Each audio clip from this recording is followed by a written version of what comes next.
Hello, hello. I am Mayor Watt. That is ohmTown.com, and this is the ohmTown Daily News Show for December 13th, 2022. I don't have a title for today.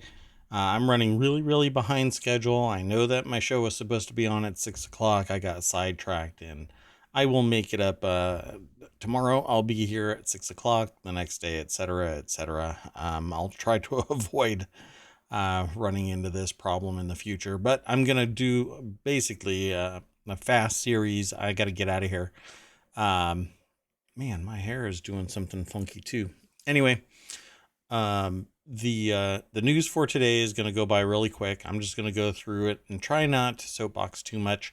There's been a lot going on, so let's see what we can do here. The very first article is, what is nuclear fusion and what have scientists achieved? And it says here, after 70 years of research, experts in California have for the first time proven ignition is possible, and a net positive um, energy output apparently has been created. I did not look into this yet. There was supposed to be something that came out yesterday, but I didn't go digging. I was waiting for something to pop up in ohmTown. That was obvious.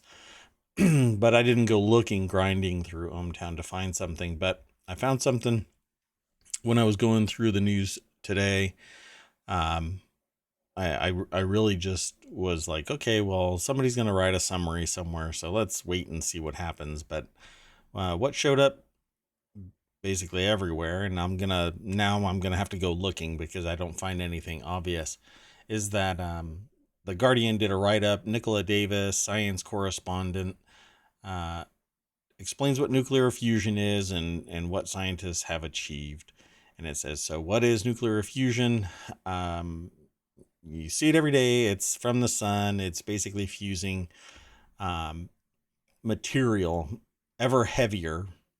And the sun does it until it hits lead, I think it is. That's the heaviest um, material that it can fuse together. When it hits lead, it basically will eventually die out. Um, and in the process, though, it releases energy. Well, to do this as human beings, National Ignition Facility (NIF) at Lawrence Livermore National Laboratory in California uses a weak laser beam to split and the energy amplified to give 192 laser beams. These are used to heat the walls of a small gold can called a holrum to more than 3 million, I guess, degrees Celsius. I don't know why they just put an M there, 3M, resulting in the emission of X-rays. These X-rays heat a millimeter-sized capsule within the holrum that contains two forms of hydrogen, deuterium and tritium. So one has two, one has three. The heat causes the surface of the capsule to explode outwards, forcing its contents to implode. In other words, apparently, the deuterium and tritium are forced together rapidly at very high pressure and temperature. So that's just a little bit of it. I don't know if it's, okay. So researchers at NIF have announced for the first time that they have managed to do just that, and the team used 2 megajoules of energy to heat the fuel with lasers, releasing 3.15 megajoules of energy. They say, no, that's not a lot of energy that's released, is 0.3 kilowatt hours. It takes about 0.2 kilowatt hours to boil a full kettle of water. Well, okay. So the reality of this is nuclear fusion has been a big thing, just kind of like cold fusion has been, except that nuclear fusion is actually a reality, and cold fusion is probably further down the line unless somebody has an incredible discovery, an aha moment kind of a thing, or an epiphany of some kind about how to do it. Well, this is a little bit more approachable. It resulting in a net positive energy, though, is astonishing, really, honestly. I mean, it's pretty amazing. And now it's just the beginning, because if it can scale up and continue to generate, then we have a small sun. If people are going to freak out, this is probably what people should be freaking out about, creating a small sun. And not being able to control it, that kind of a thing. Oh no, it's gonna be the end of us, just like the Large Hadron Collider was supposed to be the end of us. No, it's just not going to happen that way. We are far more close to blowing each other up than we are creating a black hole in a lab somewhere. The results show that it is indeed possible to use laser fusion to generate energy, a crucial proof of principle that will spur on research to develop the technology. Oh, and let's just see how fast it gets weaponized economically to extract wealth from everybody instead of changing the dynamic on the planet. Can you imagine actually being able to generate power using nuclear, fusion? I might as well just call it fusion and not throw nuclear around, but create fusion. And if it's inexpensive and it's ongoing, it's not something that has to be recharged perpetually, or it is relatively inexpensive. Deuterium and tritium, well, I'll have to look into the finances of this. But for crying out loud, somebody's going to have to, somebody will undoubtedly tell me somewhere in the next few days, because after this video, I'll hear about it from somebody, that, of course, somebody's going to have to make excruciatingly large amounts of money off of something that more than likely was generated off of fundamental research in colleges, and or used public money. I'd have to go and look, but I don't know. But still, this, if it is something that is possible to be sustained in 20 years, is going to be revolutionary. It really is. It's going to be an amazing piece of technology. But let's keep on moving. What I'm going to do, though, is while I have everybody, I need to fix something because I broke it just now. I'm going to clear the old list, and I will throw these as we go through it into chat. There we go. So this will get added to the Showbot, and then you can vote on Showbot if you so choose. If you hit !Showbot, it will give you a link to ohmTown.showbot.tv, where all of the articles reside. From there, you can go through ohmTown to all of the actual sources that I'm discussing. All of this information will also be in the show notes. So don't forget, you can go to the podcast as well. Wherever you want to pick up a podcast, it's everywhere nowadays. Just search for ohmTown, you'll find me. Okay, so the next article is over in Four Wheel Tech.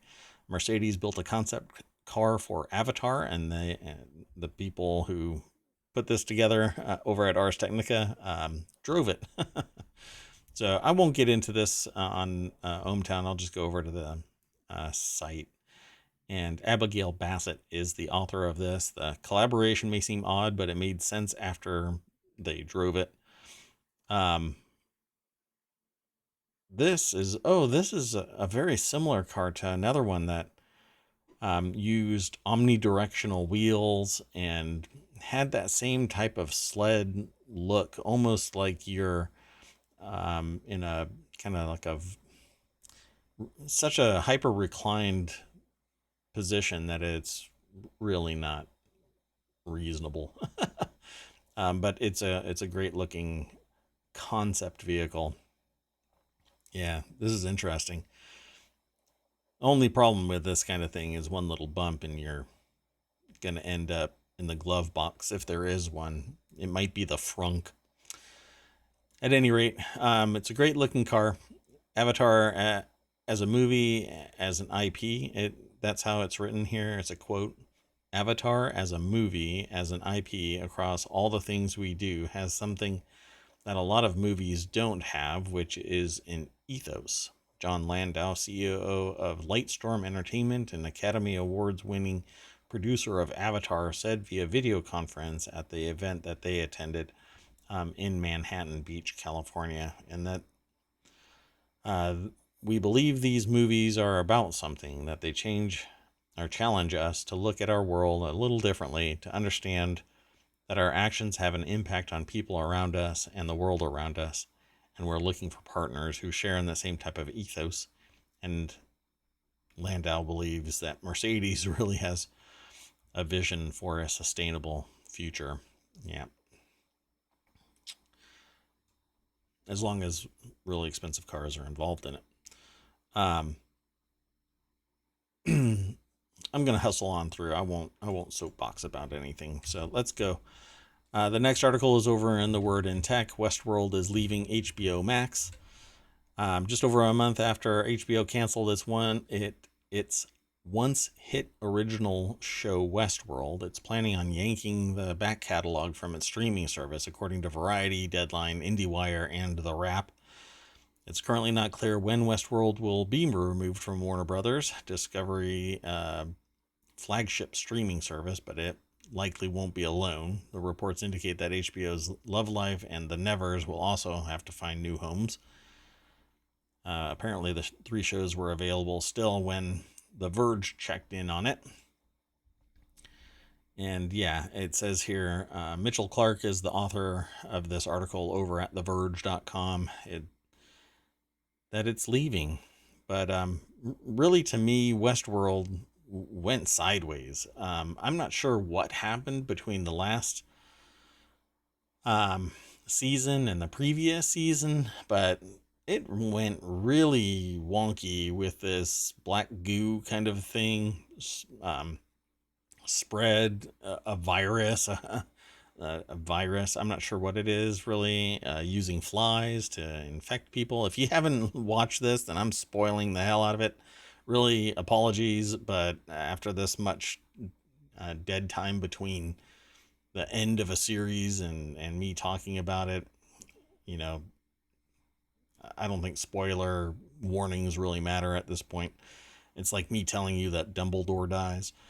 Oh, I know. Oh, shocker. But anyway, the cut is reportedly happening during a financial review at the company, according to Deadline, which reports that they're likely to resurface on other platforms. Yeah, sure. Plus, like I said, Westworld went off the tracks. Really. I think it lost its way, and maybe what really needs to happen is it needs to leave HBO Max like it's doing, and somebody else pick it up and give it some new blood and pull it back into whatever its message was. Whatever it's doing now is really wonky, at least in my perspective. But let's keep on going. I won't slow this train down. I'm going to keep on hustling through the news. Probably my shortest show ever, only because today has been a really weird day. The next article is over in the Hatch Ideas channel. Walmart rolled out has and is going to continue to roll out self-checkout to streamline operations and reduce labor, but employees and customers say it's causing a surge in thefts. Walmart CEO Doug McMillon said stores could close if the rising tide of theft isn't stemmed. Okay, change culture. When people lack opportunity and they think that they can take something for free, then they'll do it. They do it online all the time. They do it in real life in certain areas with relative ease. Says here, customers and employees blame self-checkout, which Walmart has increasingly relied on for the thefts. A theft expert said automation inherently means there's going to be less eyes on a transaction. True. But I am socially naive in the fact that I think that it's all about society learning that theft is bad. Color me shocked. right? But if society would realize that theft is bad, then thieving would stop. But apparently, that's not really ingrained in people. I'm not sure how it's not, but apparently it is. When you're younger and you do stupid things, to some degree, I'm like, okay, fine. You did something stupid. Maybe it wasn't really ingrained in you well enough, but for crying out loud, don't do it. Particularly if you have the ability to drive over to a Walmart of your own accord and go into a Walmart. You really can't get less expensive than a Walmart. It's written into the contracts. um, if you can't, then you shouldn't be. All that energy, the potential of going to jail because of it. Maybe, just maybe, you should focus on something other than potentially felony crimes. But again, sometimes people make mistakes. But law enforcement will eventually catch them, I suppose, if they keep on doing it. If it's a one-time thing, then maybe it'll never happen again. Maybe they'll have a crisis of conscience and either return it or stop their thieving ways. But automation isn't really the problem. Society is. When somebody doesn't think that they have an opportunity to do anything other than steal and run away and risk the jail time. The society has a bigger problem, and it isn't automation in and of itself. Well, BusinessInsider.com wrote an article about this Walmart rollout of self-checkout, and Ben Tobin is the author of it. Walmart is down just kind of flat. They include the little ticker on the site, and customers and employees are blaming self-checkout. All right, there is an uptick, sure. Closing the stores, that isn't really going to help anything except the business's bottom line. So go ahead and put your store back the way it was. Put people in there. If that's really what needs to happen to stop people from stealing stuff, it says they need to hire cashiers again and do away with so many self-checkouts. Or they can do self-checkouts and have people there. Monitoring, making sure that people aren't going through the exit before they check out. Oh, sorry, go over there and check out. How about that? Just include more people that are telling other people, go check out. Because loss doesn't happen just at the front cash wrap. Loss happens deep in the store where people are picking stuff up and putting it in their pocket, or picking stuff up. And like this one thing that I saw recently, it might have been Walmart. I don't remember the title of it anymore, but there was a guy that walked out of a store with a cart full of tools and eventually got attacked by vigilantes. He dropped everything except one kind of consolation prize, and then eventually had to protect himself, I think, with said consolation prize. But it's really up to society to stop people from stealing things from a store. And if you see it, then tell management. But there is this thing where a person can't stop somebody from taking something from a store because there's liability. Well, that's actually the business yet again, trying to save money because they will get sued by some attorney that says, well, they stole something and they got hurt in the process of exiting the store because there were people that tried to stop this person from exiting the store, and that's not their job. That's law enforcement's job. And so the individual gets sued, the company gets sued, and in an effort to mitigate liability, where the employee or somebody, innocent bystander, stops being an innocent bystander and goes and stops somebody from stealing, they litigate against the company as well as the person who is stealing suing the company.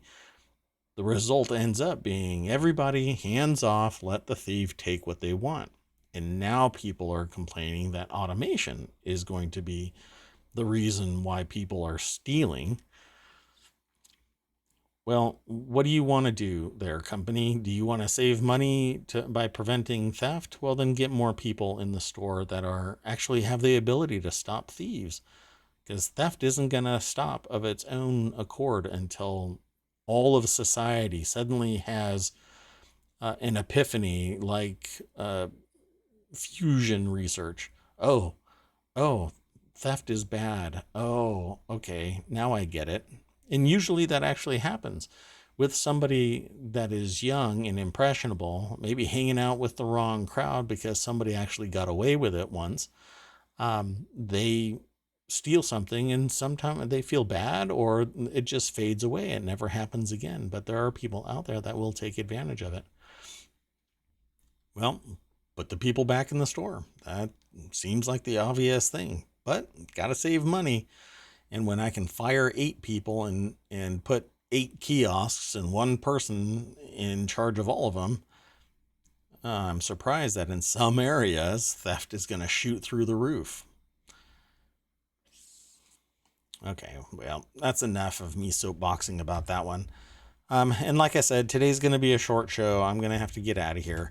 But I'm putting all of the articles into Showbot. You can go over to ohmTown.showbot.tv and look at all of the articles. It'll eventually be in the show notes. All of the ones on Twitch have the past show notes and the articles, and you can get the podcast as well. So just a reminder, because the last couple of days I didn't do the podcast so fast, but I'll be doing it more often now. This next article, though, is Tim Cook admits that iPhones use Sony camera sensors. This is in The Word in Tech. The only reason why I put this in here is I'm surprised that people are shocked enough to write an article about it. This is over at The Verge. So let's just go straight over to The Verge. Tim Cook admits that iPhones use Sony camera sensors. It's a rare confirmation of the components that go into iPhone. Quote, "We've been partnering with Sony for over a decade," Cook said. Yeah, and I'm not really surprised by that. Sony makes really good materials. And so why would you not go to the source? It's not like Apple produces every single component. So I'm not really surprised. They just happen to have a really good partnership with Sony for that particular element of their iPhone. And I'm surprised that it's just the iPhone, or at least the disclosure only says the iPhone in this particular quote. John Porter is the author of this article over at The Verge. And it says here, Apple largely keeps tight-lipped about the specifics of hardware components that go into each iPhone, so outright confirmation that it used Sony camera sensors for over a decade is notable. Apple's website tends to list the specs of each iPhone's camera, such as resolution, aperture, field of view, rather than the specific components used. Naturally, no, I don't think anybody actually discloses, pardon me, exactly which component it is. Every once in a while, somebody will tout it because something else, well, how can I put it? People tout the various elements to give their particular total device provenance, right? So if I say that I've got a Sony camera element, then the rest of my device is it's implied that the rest of my device is of that quality as well, when in reality, the rest of it could be junk. I just have a really good camera. That's not saying that the iPhone is junk by any stretch, just an implication that when somebody actually does tout that they have something of great quality, doesn't necessarily mean the rest of the device is, but it's to gain attention that it has that element to people who value that particular element. So it says, that said, numerous reports and industry rumors over the years have pointed towards Apple's use of Sony hardware. Yeah, And they do this with other things as well. People have figured out certain elements of it come from this place or that place. And insiders and manufacturers know where they get things like the incoming USB-C port can be acquired by the same manufacturer as this Chinese manufacturer. Again, Apple doesn't produce every single element, so why are people surprised that it happens to be Sony, one of the best in creating camera optics? So let's move on to the next article. This one was interesting because just the dumpster fire that is Twitter continues to set, I guess, temperature records. Maybe that can be used in the hot fusion experiments going on in California. Twitter abruptly dissolves safety council moments before meeting. Now, this is just a council of about 100 or so individuals from various places. And it had been in operation for 6-7 years, and it's designed to, I guess, keep informed of the environmental conditions of Twitter so that it can address, as this article says, hate speech, child exploitation, suicide, self-harm, and other problems on the platform. But right before meeting, Elon Musk's Twitter decided to dissolve the council.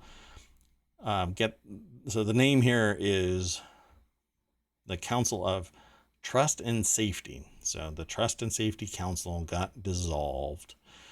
And this is right around the same time that you see tweets about prosecuting Fauci and an increased tick on threats against someone involved in the the safety and operation of Twitter. So Yoel Roth is the person. As you can see there, it says forced to flee their home amid personal attacks. Yes. Come on now, people. Just this is just somebody that's on Twitter, for crying out loud. They have no impact on the reality of your life.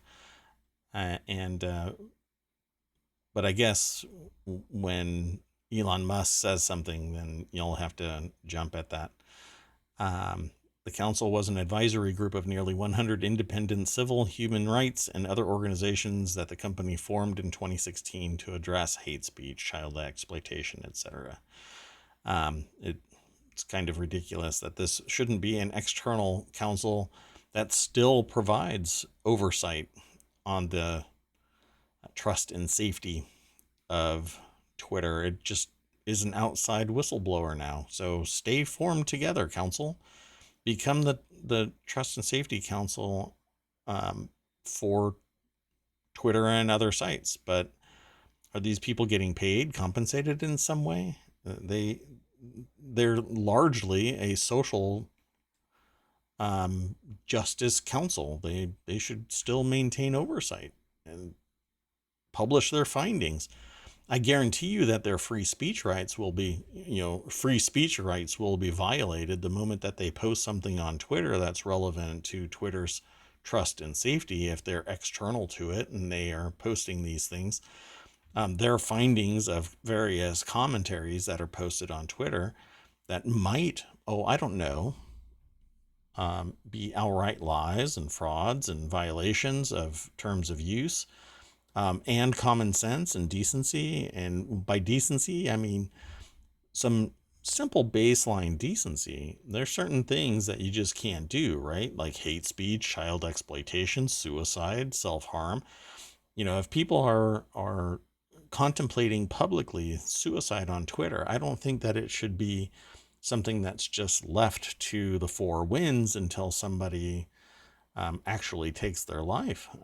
They should be kind of provided a mechanism to seek assistance. I don't have anything readily available to do that PSA kind of a thing here, but I really should. Whenever I mention something like self-harm and suicide, I should have a phone number. But I didn't go into this news today with this in mind. I was reading it from this right now. I hadn't read this article. So at any rate, I will do just that. Whenever I mention something like this in the future, I will have a resource readily available. Because there should be something that's readily available. It should be integrated into Twitter to address these things. It should flag automatically hate speech and child exploitation, suicide, self-harm, and other problems on the platform. I don't see why that should not be in existence. Even if it is not directly tied to Twitter, this council should exist to facilitate helping society become a better society. It's not stopping you from expressing yourself either. It's not stopping you from taking, I don't know how to describe it because it's much bigger than a pithy statement. It's a longer term, broader conversation. But it says, as head of trust and safety at Twitter, Roth was involved in many of the platform's decisions about what posts to remove and what accounts to suspend. His communication with other Twitter officials have been posted in recent days as part of what Musk has dubbed the Twitter Files, a series of internal documents that Musk has shared and disseminated on the platform via journalists, including Matt Taibbi, I think it is, and Barry Weiss. By the way, confidential information being released by other people is a violation of your NDA, but when the CEO of the newly acquired Twitter discloses this confidential information of requests to remove things from a company that was run by a CEO, but was much more transparent, overt about its goings-ons, then it's a violation. But when the new CEO starts throwing out all of these things, those confidential informations are no longer confidential informations, right? It's the Twitter files. Look, if somebody or a government decides that they want to ask Twitter to remove something and Twitter complies, it isn't a violation of jack shit. I'm going to move on to the next article. It's a business decision. It's a business decision. Anyway, Hatch Ideas is the next channel location for where this was aggregated from businessinsider.com. Crypto exchange Binance freezes withdrawals of stablecoin USDC. I don't think that anything should be allowed to use USD in its acronym for funds. It muddies the water. So as rattled investors pull $2 billion in funds, which is chump change in the grand scheme of cryptocurrency, leading crypto exchange, and there's a typo in there. Summary: Binance temporarily halted withdrawals of USDC stablecoin, not so stable. On Tuesday, customers have pulled over $2 billion in funds in 24 hours as concerns about its stability grow. Questions: in all of this valuation, this $2 billion valuation is based on the fact that it's pegged to the real US dollar. So it actually has zero value. This is junk. This is junk. It has no backing, no stability in any way. All it takes is somebody to screw up their leveraged manipulation of their other crypto whatever paper and throw it around everywhere willy-nilly, hoping that it doesn't collapse. But when it all starts collapsing because there's a regulation that leads to the requirement of certain stabilizing policies and procedures and liquidity, and that liquidity is still, again, that $2 billion is pegged to the real US dollar. That's where it gets its value. None of the other stuff matters. This valuation is crap, because if it would have been $60,000, then suddenly this cryptocurrency and Binance itself is worth more, just because it does transactions that ultimately are valued at a US currency. This is all early adopters and people that have the ability to take advantage of this stuff, literally taking advantage of this stuff. This wouldn't exist. This wouldn't exist. And nobody would care, except for the fact that there are people that are really pushing this because they have a vested interest in its ability to persist and be pegged at the US dollar. Believe me, I know how finance works. It's not a big deal. It's not a concept that is suddenly magical and arcane. It's simply the creation of something that is fear of missing out by a multitude of people who have made millions. Yes, they have. But they have to make those real millions. They have to either leverage the cryptocurrency and then have to pay back the gap when the margin call is actually called, or they sell their crypto for real US dollars and then invest the real US dollars somewhere, partially probably back into some marginally cheaper crypto that they believe is going to increase in price, hence Binance existence. Well, anyway, George Glover over at businessinsider.com put this together. I have nothing else really to say about it. Questions about Binance's reserves and potential investigation are in focus after FTX's collapse. Customers have pulled $2 billion in funds in 24 hours as concerns about its stability grow. Calling something a stable coin is marketing, just like crypto is marketing. If nobody were to accept crypto tomorrow, crypto would be worthless. Yeah. And I think that there's something bigger about Binance anyway. Just follow the money. And yeah, there's something else that's going to come out about Binance. I don't know what it is. And I just think that all of this is just kind of hinky.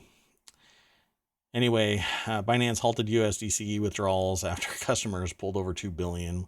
You shouldn't be able to stop the withdrawal of anything. If somebody wants their freaking money, you should have to give it up. Even at a bank. You don't have the money in the bank, then your freaking bank should collapse. Because you're leveraging my value, my wealth, my money. If you don't let me have all of my money when I make my call, yeah, you should be brought up on charges of theft. Anyway, according to data from blockchain intelligence platform Nansen, they paused. Later on, I think maybe a couple hours later or something like that, they said everything is normal. What you heard is what? I don't know, not true. But apparently they actually did reactivate it. I'm not sure though. I didn't look beyond this, beyond the pause. So I'll just keep on hustling through the news. The next article is in the Daily News Show. Ram recalls 1.25 million trucks because their tailgates can open unexpectedly. I hate it when my tailgate opens unexpectedly. Stellantis is recalling about 1.25 million pickup trucks because the tailgates may not close completely and the cargo could spill out onto the road. I hate it when my trunk or my tailgate opens randomly and stuff falls out. Stellantis is recalling about 1.4 million trucks worldwide, though. And this is going to be maybe a simple fix. Go and get it repaired. Changing the locking mechanism or the catch mechanism so that it stays closed. It says here dealers will inspect the tailgate striker alignment and adjust it if necessary. Customers will be notified starting January 27th. In the meantime, Stellantis says owners should make sure that they secure their cargo in the beds. That's right. I'd probably be taking my truck to the dealer earlier to see if there is some way to get it adjusted. I would rather have my tailgate locking shut tighter. There might be surgery involved if your tailgate opens randomly and junk falls out.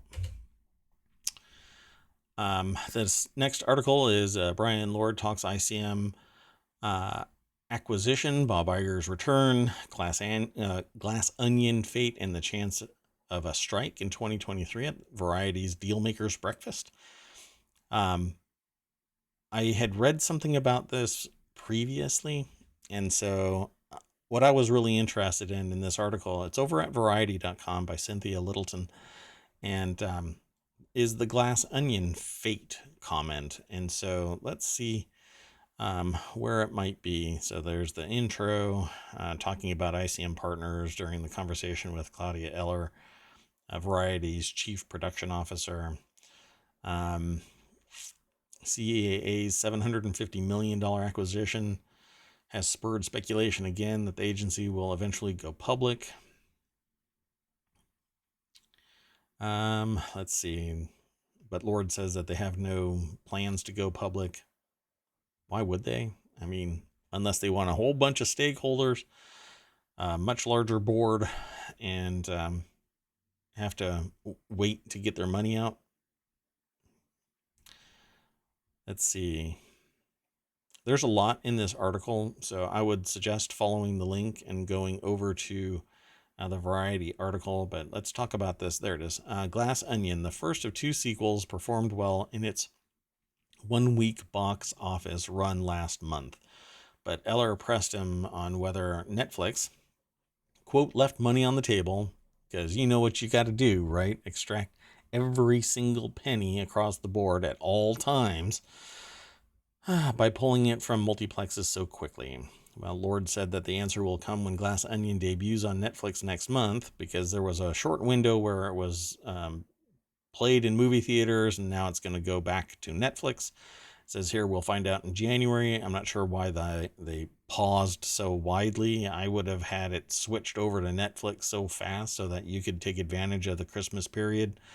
But anyway, we'll find out in January when we know what it does to the platform and whether we supercharged it or hurt it. He said that that they think that it was supercharged, and that they think that Netflix will evolve to a model no matter what they say. That is a longer window theatrically they'll have to in order to compete if they want good directors and good actors in their projects. I'm not quite sure why that matters. More and more is switching to streaming, and it's a change in culture. If the value is lost because people are moving to online, then theater dies. The prospect of writing a contract where, well, they'll get X amount from theater dies, and everything switches over to streaming. And so the contracts will change, that they get X from streaming, and there is the potential that more people will stream if there are no other options. This is constraining your strategic advantage. If you have the ability to make a market move, then that's what's going to happen. You can shift everything, and your market will move with you. And you might lose some on the trailing edge, but you are the one that's in control of this market. To a point, society will move with you, but society may say, no, we want this. But I don't think that's what's happening. I think that more people are adopting, with high-speed internet extending further and further, more people are adopting streaming to the comfort of their own home and not having to worry about sticky seats or people with their phones. I was in a movie theater once where somebody was talking into the butt of their phone, the foot or whatever, they were talking like this, blah, blah, blah, blah, blah. I wanted to wing an entire chair at them, but anyway, eventually they stopped quick because everybody was looking at them. At any rate, so it says here, we recognized about a dozen years ago that the studios weren't developing the movies that their clients wanted to, Lord said. We had to turn inward and develop and hire people that had the skill set that could recognize material and find the writers and directors and stars that to exist in those stories. And eventually, I think what they ended up saying is that basically talent reps are going to be the solution. Oh, there it is. They say it in the thing. That role has fallen increasingly on talent representatives. So I don't think that movie theaters are where it's going to be in the future. It'll be more of a niche market. It's always going to be, to some degree, uh, an effective market. But I really think that it's all owned by only a few movie theater companies nowadays. So competition is non-existent. Um, Regions are now just kind of stuck, so well defined that you have a movie theater here, you have a movie theater over here.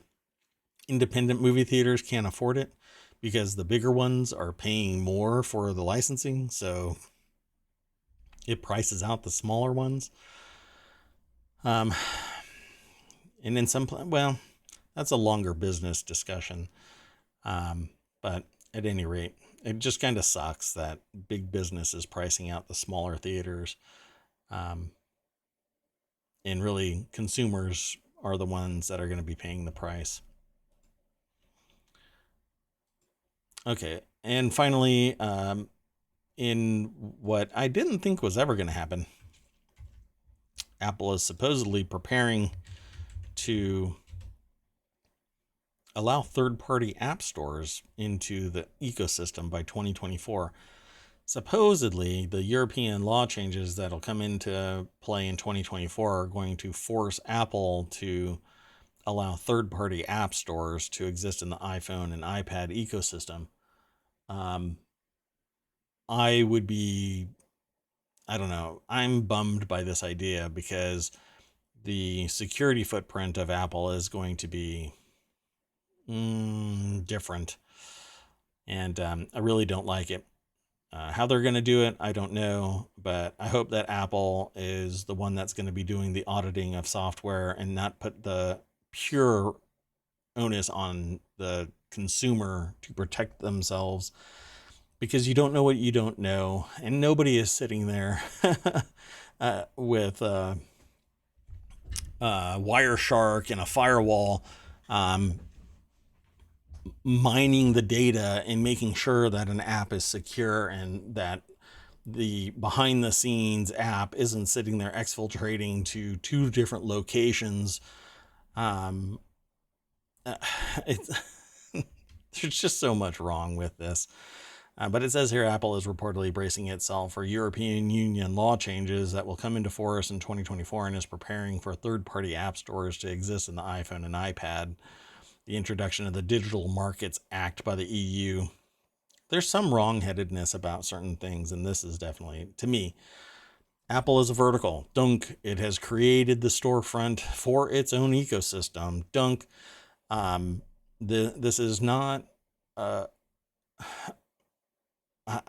don't know what it's not, other than the opposite of what it is. So why is Apple being forced to expose itself to third party